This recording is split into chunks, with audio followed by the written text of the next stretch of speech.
Gil Cargill, and welcome to my webinar entitled Sales Mistakes Managers Make and How to Avoid Them. The key to avoiding sales management mistakes is to build and manage systems that allow you to coach your team to produce consistent, predictable, and most importantly, profitable results. Before I dive into that, let me explain my beliefs. Based on the 32 years of work with over 5,000 business-to-business sales forces, I've come to believe that systems are the key to driving corporate sales success. Now, I don't mean systems in terms of technology, but systems in terms of process, procedures, and methodology that can be predictably controlled to produce profitable revenue. I believe that selling is neither an art nor a science. I do believe that both sales and marketing are disciplines, and that the organizations that adhere to consistent disciplines are the organizations that frequently dramatically outsell their competition. I believe that sales activities can, and I really should say must, be measured.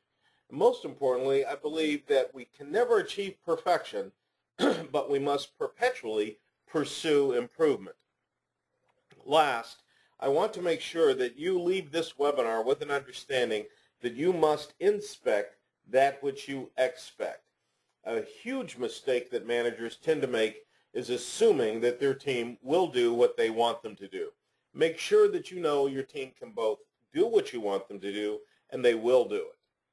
Now, I've found that because of the first sales process manual, which was written back in 1873, many of us follow a process that is over 100 years old. This process is the main culprit that contributes to a high frequency of sales management mistakes. You see, we manage with lagging indicators. Lagging indicators tell you what happened in the past. If many of your management or sales meetings are intended to review activities in the past, then that's a sign that you are one of the managers that is managing with these lagging indicators. That doesn't allow accountability is the biggest problem. A second problem with lagging indicators as opposed to leading indicators is it can contribute to overpayment for underperformance on the part of your sales team. And it does certainly minimize predictability. I'm going to show you this morning how to create systems that will increase the amount of time your people spend selling as well as the amount of activity that they engage in during that incremental time. Now, if you invest any time, money, or energy to give your salespeople more selling time, and I certainly encourage you to do that, then you must have some measurable expectation that activity will increase in direct proportion to sales time increasing. We're going to show you how to reduce the time per transaction, and that comes from relentless practice. Again, practicing to approach perfection, but recognizing we'll never get there.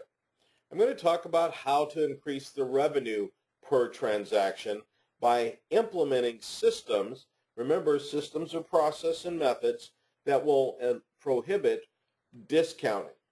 You can always recruit additional salespeople, and I'll talk about that, but we're going to conduct a very detailed webinar later this month on how to recruit and hire salespeople profitably. So I won't spend as much time on that topic in this webinar. And then the home run for you is to improve the consideration rate of your sales and marketing activities. Now let me dwell on this phrase, consideration rate, for just a moment. We realized several years ago that there aren't any terms in the lexicon of modern business to reflect the percent of opportunities that you and your team contest. The number one culprit that is prohibiting salespeople from optimizing their performance is the consideration rate. Simply stated, you as the manager must create systems to ensure to the degree possible that your team is at the right place, at the right time, enough times to compete for decisions. And it's that desire to compete that's all important. The facts are 91% of all deals forecasted aren't closing as we expect. That creates a huge problem for management. Now, I don't mean they're not closing, But for instance, your team forecasts a $10,000 transaction this month, and it doesn't close until 2 months down the road. That then falls into the 91%. Or your team forecasts a $10,000 transaction, and it closes for $7,000. That then falls into the 91%. This lack of predictability makes many business owners crazy. And the problem isn't the salespeople. The problem is the process. We've also found that 85% of companies don't have a documented process. Now, we're going to cure that problem right away. As a gift for attending this webinar, we're sending you via email my Sales Manager's Toolkit. In the toolkit is a template of a sales process manual. It's entitled the Sales Strategy Manual. I want you to take that out of the toolkit and modify it, make it specific for your company, as that will get you well on the road to having documented processes. And the reason I want you to do that is this same survey found that companies that have and follow documented processes outsell their competition by 17%. Now, the same study showed that 51% of salespeople missed quota last year or missed their revenue goals, and management kept them on board. Now, let me pause for a second here. What other person in your company would keep their job if they were successful 49% of the time? I think you'd agree, no one. We have to build systems to measure sales in the same way that we measure all other functions within your company. Once you've achieved that, I'm here to tell you senior management and your jobs will become far easier. That will reduce a lot of your stress. Now, salespeople aren't any happier with the process than senior management. Salespeople say they have a documented goal, 82%. Now, I want you to benchmark. Are you assigning those goals, or are you working with your team to have them feel as if they are participating in the creation of those goals? If you're a top-down manager, those numbers are relatively meaningless to your people. If you're a collaborative manager, your people will buy into the achievement of the goal, and they'll feel much better about it. 23% of salespeople said their quotas were unfair. 50% said they couldn't reach their quota, and here's the real tragedy of this. Those people will work hard to prove themselves right. By failing, they reinforce this prediction. And there's some perverse component in human nature that makes us feel good when we predict failure, and then we actually fail. Hopefully, you don't have any of those people working for you. Now, one of the action items you can implement, again, right away, is detailed with this bullet. I'd like you to have your salespeople come together as soon as possible, and your memo announcing the meeting should have them bring their current year sales plan into that meeting. If they don't have a written plan, then they fall into the vast majority of salespeople, to be precise, 85%, who acknowledged in a survey that they have no written plan for achieving their goals for this year. Now, if you don't have a plan, de facto, you have planned to fail. So as a manager, avoid the mistake of allowing your people to operate without a personally created plan. And read those plans and then work with your team on an ongoing basis to make sure that they follow the plan that they created. Now, even worse, that survey showed that salespeople who responded to the survey indicated they had no plan for broadening and deepening their presence in their top 5 accounts. 73% of the salespeople surveyed said they had no plan for growing the revenue in their largest accounts. Once again, we're helping you with this by giving you in your toolkit a large account planning guide. Please take that guide out of the toolkit and reproduce it and hand it out to your salespeople who are handling your largest accounts. If they find that guide difficult to fill out, then they are telling you what they don't know about their largest accounts. And here's the method to my madness. You see, I don't believe we lose our large accounts in huge cataclysmic loud events. More often than not, we lose our large accounts when we neglect to broaden and deepen our presence in those accounts. So I want you to find out what your people don't know about those accounts and then create an action plan to make sure that within a specific time period they fill in the knowledge gaps. My planning guide will show you what they don't know. And once again, it's what we don't know that cost us those relationships. Management has the mistaken belief of avoiding inspection. Now, somewhere since my career started, someone said that micromanaging is a bad habit. When I was a rookie manager, it was called good management. Today, it's become micromanagement, and that's become a negative. But I believe a good manager is a good coach, and there are no activities that don't improve without a coach working with the human being. So I want you to inspect the quantity and quality of activities. And I'd also like you to know what are those activities and be able to ascertain whether or not your people can do them, and secondly, will they do them the way you want them to. You should inspect sales skills regularly, and that's done through role play and sales practice. And all too often, salespeople push back when management says, let's practice. But there is no other activity that humans pursue that can be trained 20 or 30 years ago, and then there's no reinforcement training. Some salespeople actually say, hey, boss, don't bother me with this detail. You know, I'm bringing home the bacon, so leave me alone. And relative to last year, and perhaps relative to the other people on the team, that's true. But make sure you always focus on this issue. I'm happy you're bringing home the bacon, but how much bacon are you allowing our competitors to take that you don't even know about? Or how much bacon are you allowing our competitors to win because their skills are better than your skills? You see, that's the key, and as a manager, you must be close to your people to know their skills, their personal motivations, and their plans. Otherwise, without exception, and I'll repeat that, without exception, you will have salespeople leaving the bacon all over the territory. We're going to talk a little bit about inspecting the forecast. This is vital. Again, in your toolkit, you'll find two forms. One is called the initial plan, and the other one is called the opportunity evaluation plan. The initial plan is a forecast verifying tool that's designed to be appropriate for selling in a transactional mode. In other words, one or two decision makers, a sales cycle that's probably less than 6 months, and a systematic approach to moving opportunities through the funnel, almost sequential.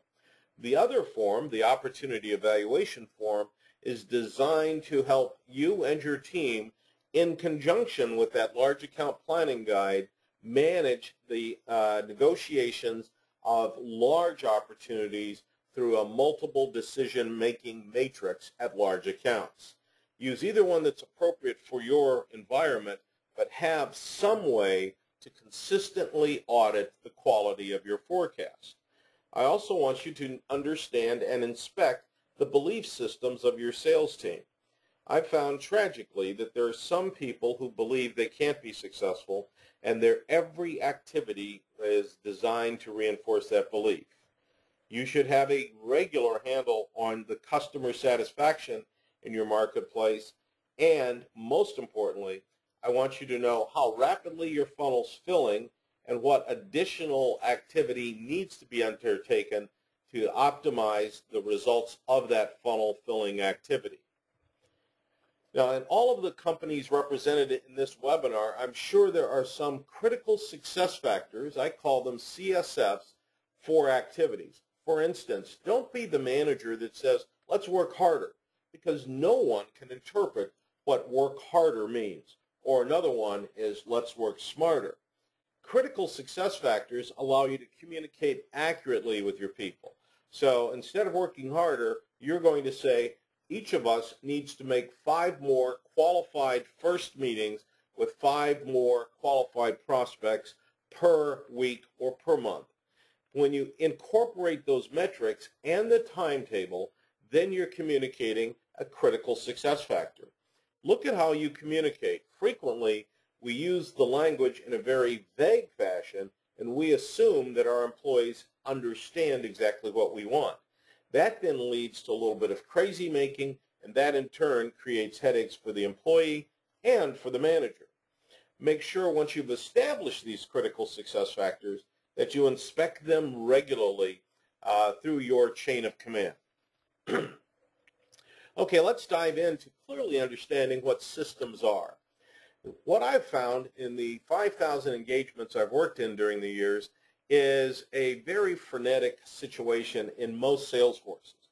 Now, this is a force field graph, and as you can see, the arrows are pointing in all sorts of different directions. Each of these forces, some of which are directly countermanding each other, contributes to or detracts from your company's ability to generate profitable revenue. Your goal as a manager is to create a system or a series of systems that align all the arrows, and they all synergistically push your team towards achieving ultimate goals and success. If your company looks like this philosophy of systems being the management keystone are important for you. This truly is your key to success, and without alignment of all activities to synergistically achieve our goals, you are probably going to be caught flat-footed in some form or fashion. Michael Gerber is an author, and he's the author that has created the book called The E-Myth. If you would like to really get a handle on how to systematize every activity in your business, I recommend that you buy his book. I prefer the first edition. He has several others on the market, but the first one made the most sense to me. But he says in order for a business to work, it must become a system so that the business works exactly the same way every time, down to the very last detail. Failure to work in this way contributes significantly to the frustration that teams have. Now, as you look at your sales force, please consider this chart that I've put together based on my experience.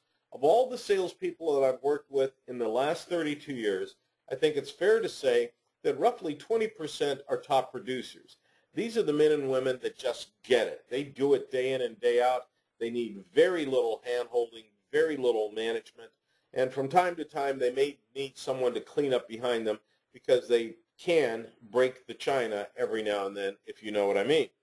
At the other end of the spectrum, we have the 20% that really don't know why they get out of bed every day. These are the marginal performers that must be improved or removed immediately.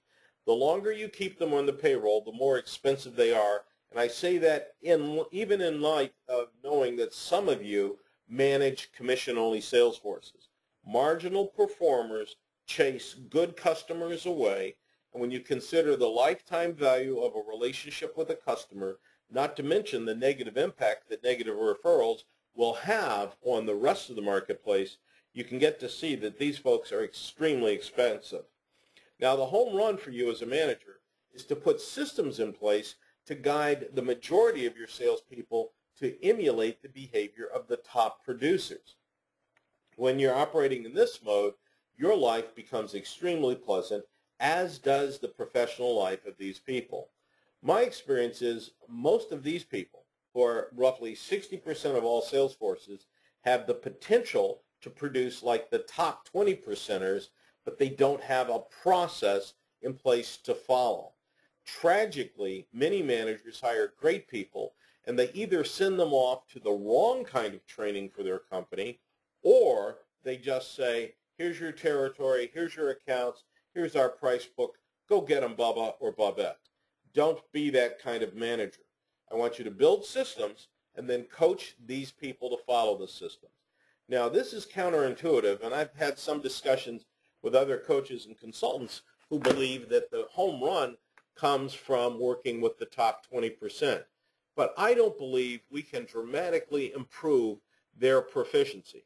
We can give them more selling time by improving the processes that surround them, but their proficiency is pretty much near the top.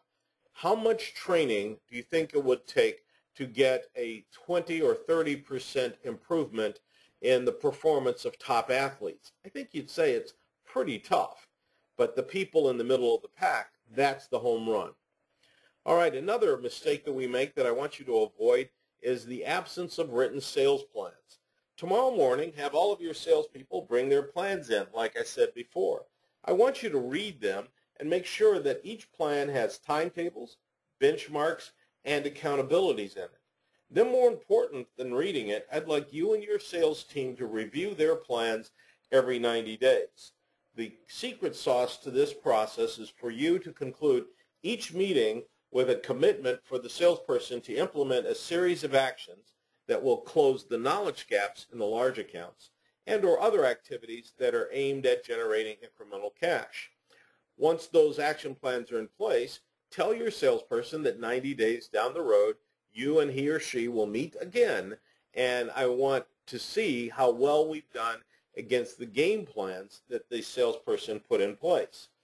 If that 90-day process is neglected, what will tend to happen is your sales growth will flatten out.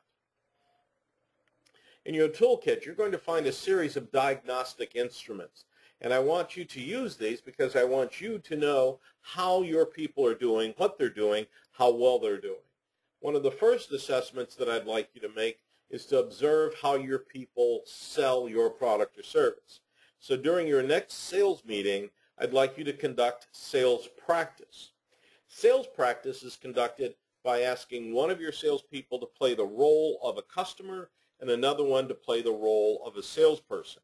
And then you as the manager should create a scenario, a common scenario that is one of the sticking points for your sales process out in the field. And then observe how the two people interact. As a manager, you must spend time in the field to observe how your people work out in the arenas. Now, this is one of my pet peeves because the process has created a situation where too many managers spend too much time in the office doing administrative and logisticals work. Now, if you are bogged down with that, please talk to your boss and get out of there. You can't coach your people from your office. You must go out in the field and watch them actually perform. One of my habits is to spend a lot of time in the field with those salespeople who work for the companies that I'm coaching. And gang, I'm here to tell you, I am shocked at some of the things I see.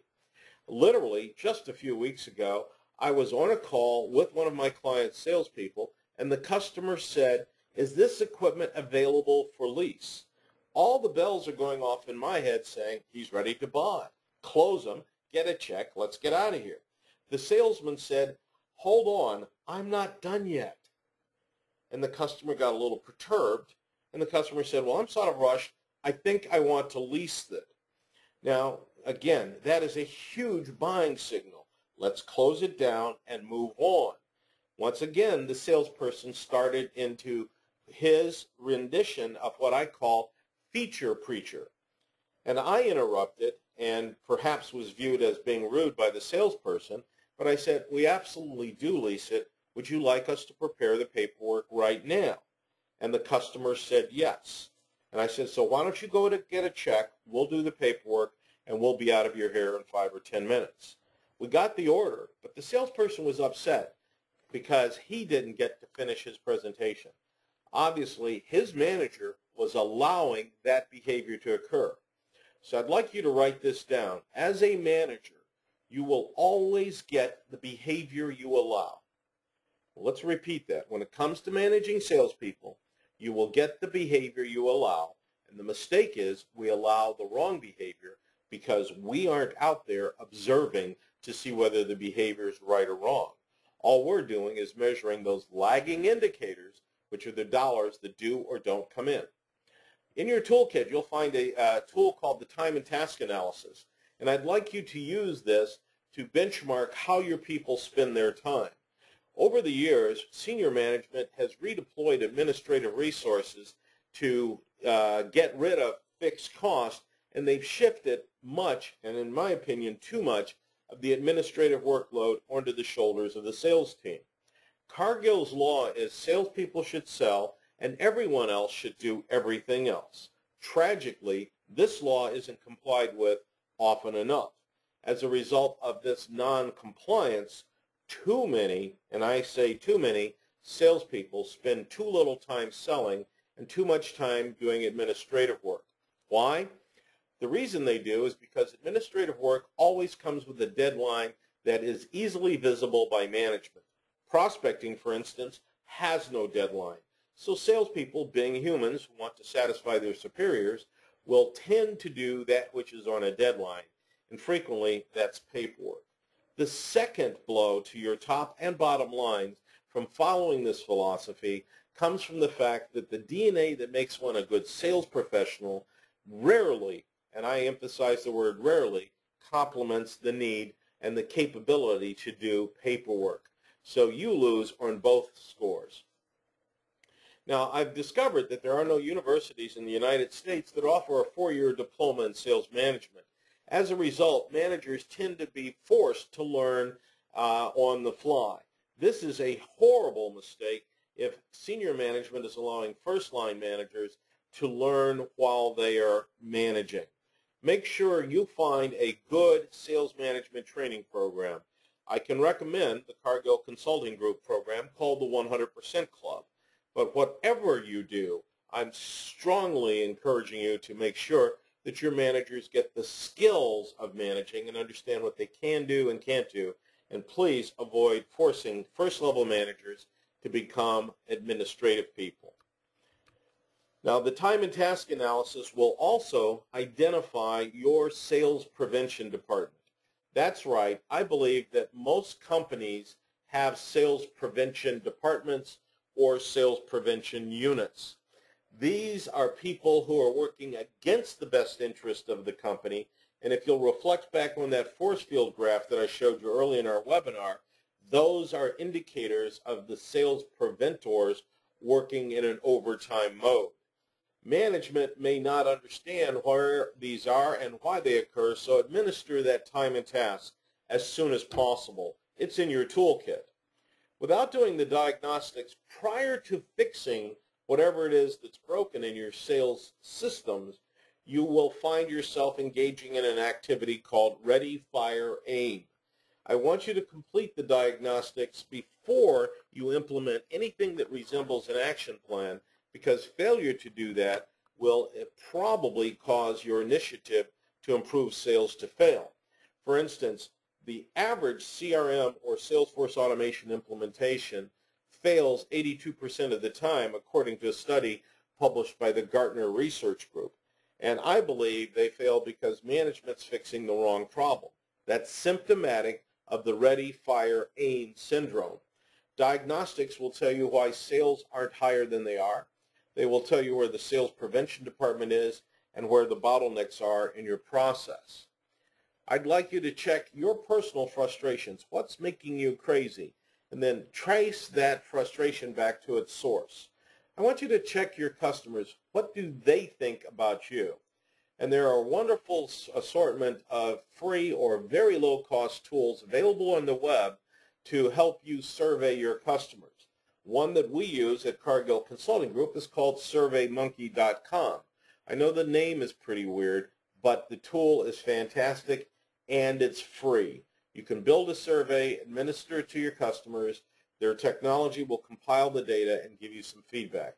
It's an amazingly easy tool to use, but the real key here is it's amazing what happens to your relationships with your customers when you ask your customers, how are we doing? I want you to check your sales cycle. Do you know how long it is? Do you know what the milestones are along the way? How many calls are needed to convert a prospect into a customer? And what's the cost of getting that prospect into the funnel? I want you to check your salespeople from a skills and an aptitude point of view. I want you to check your sales pipeline or your funnel for leakage. Leakage is a term that applies to the opportunities that go into your funnel, but they leak out. Take a look at your territory or account list. I don't care what you call it, but have you assigned opportunities and accounts to your people? If you have, what are the rules of engagement? Do you have some people who have staked out large numbers of accounts, hoping that sooner or later one of those accounts will buy, and the salesperson who staked them out will get some money? My advocacy is have some sort of rules so that all of your accounts are covered all of the time. Don't allow people to build a book of business that supports them just by having them show up. Check your competition. What's happening to them? How are they operating? Take a look at your comp plan. Are you overpaying for underperformance? And take a look at the time and task analysis. Now, a wonderful exercise that you can conduct that is really enjoyable and productive is a opinion survey of your customers that can be organized very easily and in some cases for free, utilizing MBA interns from a local school. But I'd like you to know from your customer's point of view why they made the decision to buy from you. Was it your value? Was it your price? Was it your capabilities or your features? If you don't know why your first group of customers bought, you probably can't duplicate the messaging that will enable the next customers to buy. Now, this is a pie chart that I assembled based on the pre-engagement surveys that we did with 400 clients.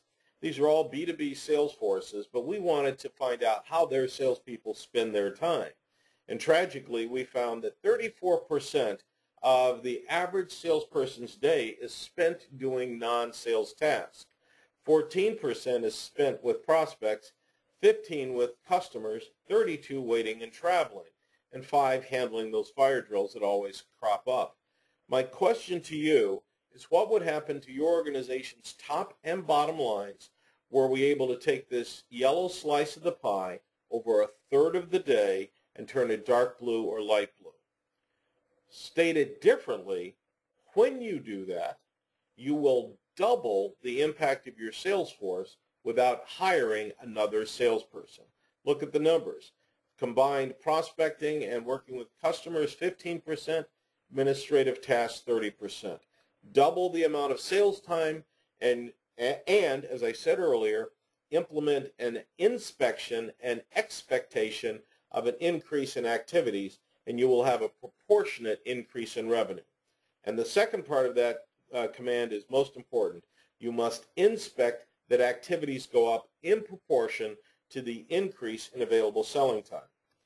Take a look at your comp plan.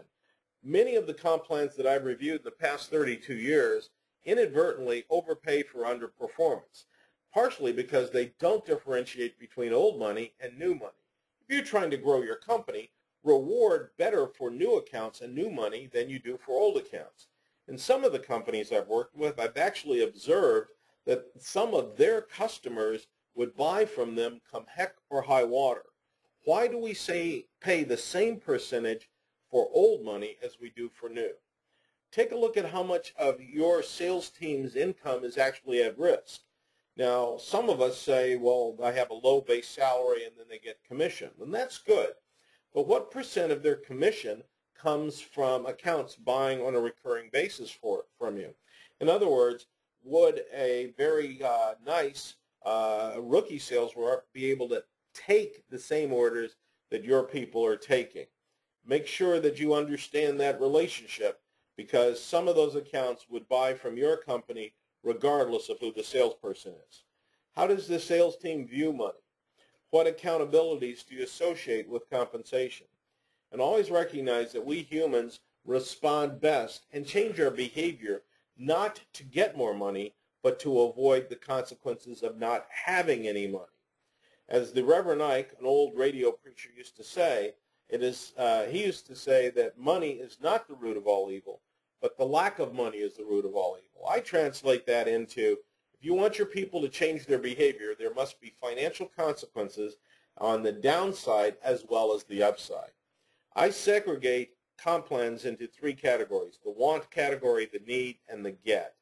You see, we humans respond quickly if we're not getting the amount of money we need. Now, some of us will change our behaviors to earn extra money so we can get those toys that we want. And even others are overpaid and underperforming because they get money because the accounts are buying better than the salesperson's selling. Take a hard look at that. I also believe in laying out flowcharts of the system. Now, this is a generic flowchart, and we move from the left to the right, but the key is complete a stage before you go to the next stage, before you go to the third stage, and so on. Now, down here at the bottom of each stage, you and your team would be well served to define in writing what the output is of that stage from the customer's point of view. Make sure that you meet or exceed the customer's expectation at the output phase. Otherwise, you're going to continue selling, but you won't close. It's always okay to go back if you skip a step. It's vital that you view sales in this way. Funnel vision is another mistake that many managers make, and I'd like to make sure that you don't repeat it. Funnel vision speaks to the fact that you need to know how many leads are required to go into your funnel on a daily, weekly, monthly, or quarterly basis to produce X number of deals and X number of dollars at some point down the road. If you can't answer that, you have poor funnel vision. Now let me fine-tune your funnel vision. Not only should you know how many leads are needed, but you should know how long it takes to go from here to there, and you should know very clearly what each of the steps are and how they should be executed to move through that process. If you don't have those things in place and in writing, then you must hope your people will do the job you want them to do. Now, as I said earlier, we have an initial plan and an opportunity evaluation document in the toolkit. I'd like you to make sure that you use either or both, but both will cover the same basic principles.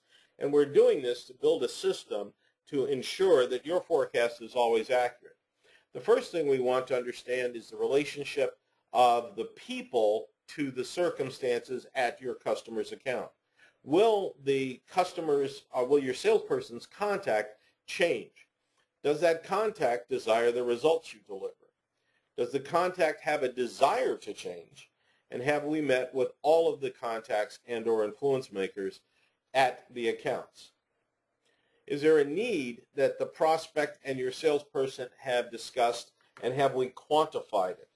Without quantification, needs can be vague, and that leads to discounting and or lost sales and wasted sales time. Does the contact desire the improved conditions that we can promise? Can your company deliver those improvements that are desired? And does the contact know the consequences of not buying? Now, this is a very interesting question, and I suggest you ask this question to your team during your next meeting. Simply stated, we want to say, what does it cost a prospect when he or she says, not now, no interest, no need? If your team can't answer that and say it costs them time, money, energy, or whatever, then the flip side of that conversation is your people believe that the customer gets nothing of value when they say yes. Check that out. It's pretty important. Take a look at how your money has been resolved in the selling phase. Have we agreed on pricing? Have the customers agreed on your terms and conditions? Is the contact willing to create a budget, or has one already been created? And have we discussed the return on investment that the implementation of your product or service will do? And has the contact agreed with that discussion? Now, I also want to know when they'll make the decision, and one of my favorite closes is to ask, when would you like this up and running? When they give you an implementation date, they have already indicated, at least to themselves, that they're going to make a decision, and that the decision will be made in your favor. Great question. When would you like this up and running? It's non-confrontational. It doesn't sound like a salesperson, but it certainly gives you all of the information that you need. And then I'd like to know more about how their decision regarding timeframes fits within our sales cycle. Now, one of the biggest mistakes I've seen a lot of managers make when it comes to managing their team is they forget to recognize performance. One of the best things I ever did with my salespeople is I sent them letters to their home thanking them for their work. I'm here to tell you that a good attaboy or attagirl letter from you to your salespeople, one at a time, acknowledging work that you know they did, will be posted on their refrigerator and will get you more mileage than a $1,000 trophy, a stereo TV, a flat screen TV, or whatever. Recognition is important. Make sure your people feel appreciated. Market internally and externally, especially if you're going through the process of change. Many managers make the mistake of assuming everyone knows what's going on. Sometimes you've spent so much time planning and strategizing and moving the pieces around on the board, you can almost assume that your people know what's going on. But don't make that assumption. That's the mistake. Whenever you are discussing change of any kind, always tune your radio to WIIFM. It means what's in it for me. Let your people know what's going on with your company. Now, earlier I said that 73% of salespeople don't have a written plan for their large accounts. In your toolkit, you have a large account planning guide. I'd like you to make sure that not only is that guide written and filled out and updated every 90 days, but I'd also like you to implement a concept that I call top-to-top marketing. In top-to-top marketing, you as the manager will have strategic conversations with managers at your clients' companies. Now, a strategic conversation is one that talks about where the customer wants their business to go. A tactical conversation speaks to the last PO or the next PO. I want you to be strategic, and I want your salespeople to be tactical. Now, one of the lost arts of sales management is called coaching. And back in the 17th century, a coach was viewed as a vehicle for getting very important people from where they are to where they want to be. Now, as a coach, you must understand where your people want to be, and frequently we don't do that. Now, I want to start my coaching with an understanding of the can-do, will-do equation. If you have someone who can do the job and will do the job, let's open the champagne and celebrate. If they can't do the job, but they will do the job, train them. They want to do the job. They need a coach to show them how. If they can't do the job and won't do the job, then I have to ask the question, why are they on your payroll in any case? If they can do the job and won't do the job, that is malicious and it's disruptive and it will bring the entire team down. I think it's vital that you get rid of people that are disruptive and malicious immediately, because the longer you keep them around, the more toxic their behavior becomes, and sooner or later they have created a situation where everyone's saying, well, if they can do it, why can't I? And now you have an entire team that has been poisoned by one bad apple. Your job as a manager is to make sure everyone on your team can execute every task needed perfectly. Don't take their word for it. I want you to observe it. And I'd like you to play the role of the chief pilot of an airline in this regard. The chief pilot of an airline is allowed by airline rules and regulations to jump into the cockpit of any airliner at any time with any captain and co-pilot and tell them to start flying. The chief pilot's job is to inspect that which the airline expects. Failure to inspect would cause, in the airline world, huge tragedies. In the sales world, the tragedies don't make the headlines, but they certainly do make the top line of your P&L statement. So practice should occur weekly. You should appoint coordinators to do that practice. You should follow through on scenarios and simulations that complement your arena and create structured role plays. The only way you'll get better is to practice. And as I say at the top of the page, perfect practice makes perfection. Don't forget to train other members of your team. As a rule, many of us completely neglect the non-sales but customer-facing employees. So I'd like you to make sure that every member of your team who has the ability to talk to a customer has a script and a process and an understanding of their role in the sales process. And if you don't get them up to speed with that, then you're allowing them to become a sales preventer. Coach your team weekly on a one-on-one basis. In your toolkit, you'll find a tool called the Goal Setting and Review Form. This form is to be used on a weekly basis with your team. It's a very simple recap that says, here's what I did last week, and here's what I plan to do this week. By working this process weekly, you'll never be caught flat-footed. We're also including 22 scripted sales meetings in this toolkit. These sales meetings are designed to facilitate sales practice. Follow the bouncing ball, or follow the instructions at the beginning of each sales meeting, and you will have an instant sales improvement set of exercises, dialogues, and conversations to use with your sales team. Recognize that time kills all deals. And if you and your team aren't sensitive to how time is spent, then you're reducing your organization's ability to make money. Many of the sales meetings that I've observed waste time. They're poorly timed. Some companies mandate that salespeople come into the company after very long drives to get to the sales meeting, and all that occurs in the meeting is a waste of time for the salesperson. When I was a rookie at IBM, I got into some trouble because I invoiced IBM for the commissions I couldn't make while I was driving to the weekly meeting and driving back from the weekly meeting. And the reason I became irritated is that all that happened in the meetings was that our manager read memos to us from headquarters. Now, one of the requirements to get hired by IBM back in those days is you had to be able to read. And one of the products we sold was called a copier. So my first suggestion was, why don't you copy these memos, put them in everybody's mailboxes. We had paper mail in those days, and we'll read them and give you a weekly check off on the fact that we read them.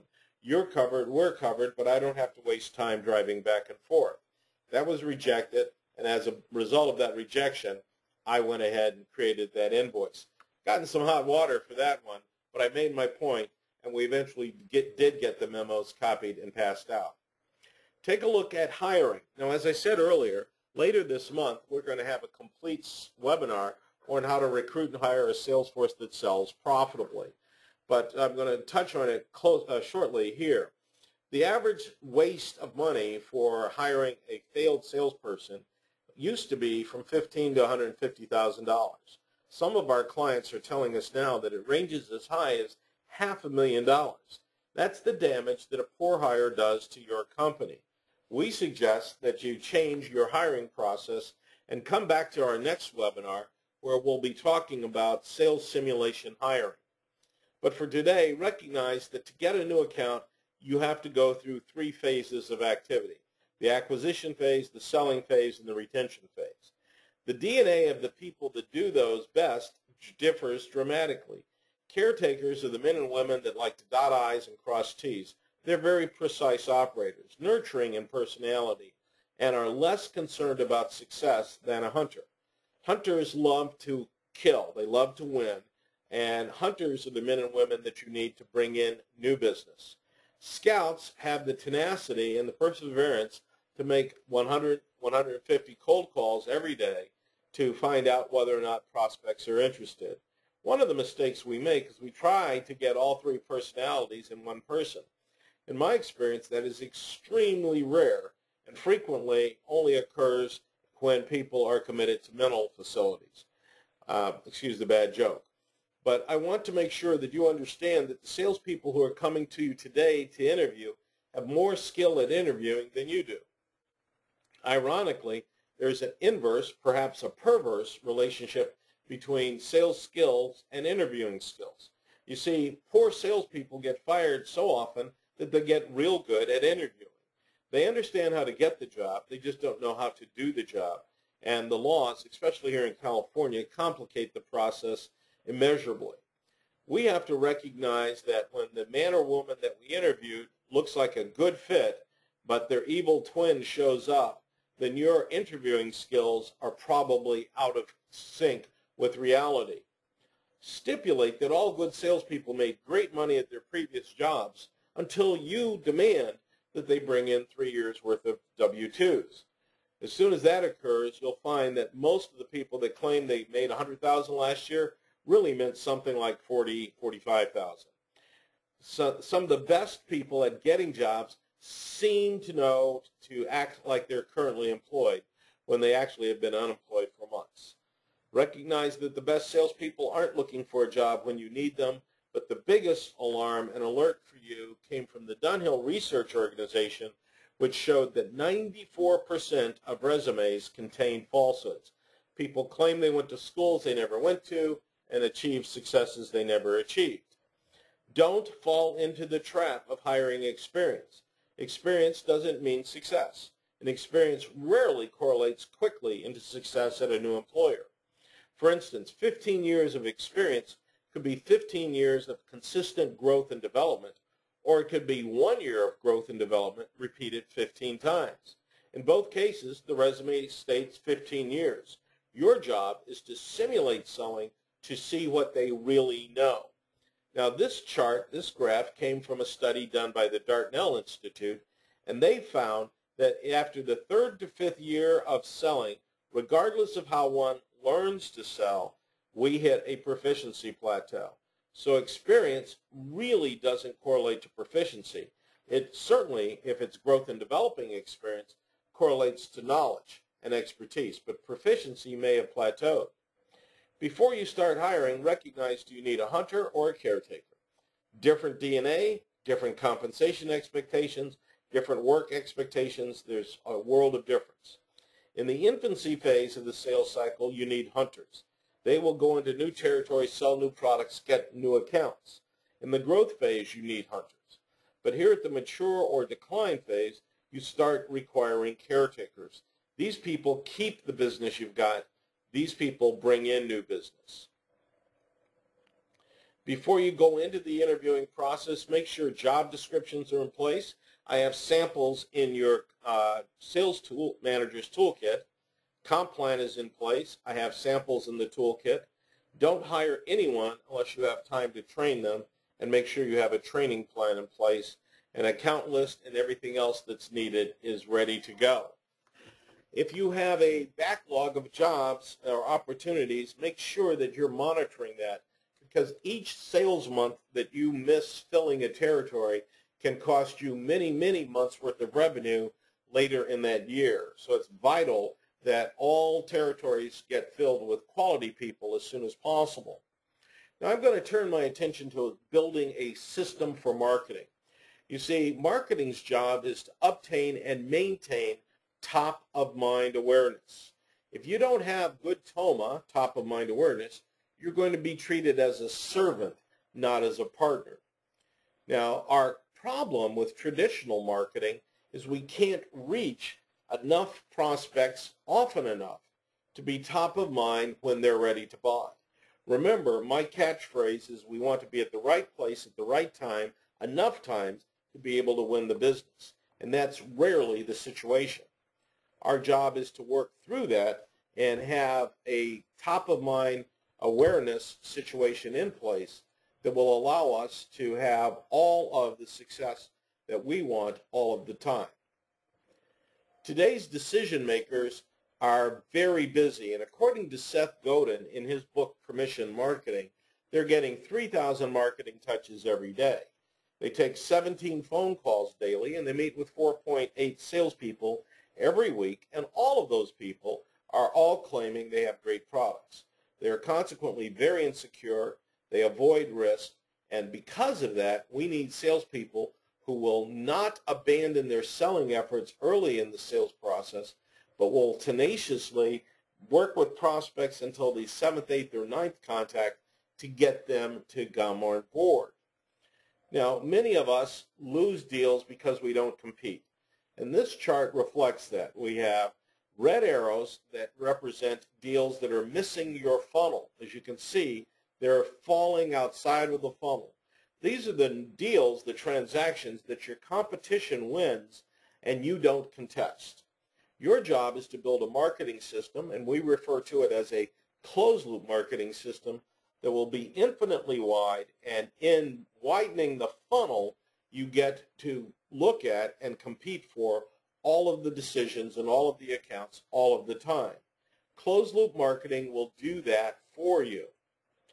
I'm building a schematic of a closed-loop marketing system as we're speaking, and as you can see, the center of the system is a sales and marketing database. I don't particularly care whose software you use, but make sure whoever you use has the ability to automatically process sequential marketing campaigns. Now, from time to time, these blue arrows represent reminders to contact the person. Now, we use a tool called the Cyrano marketing system, in our Business Development Center, and we do this work for our clients.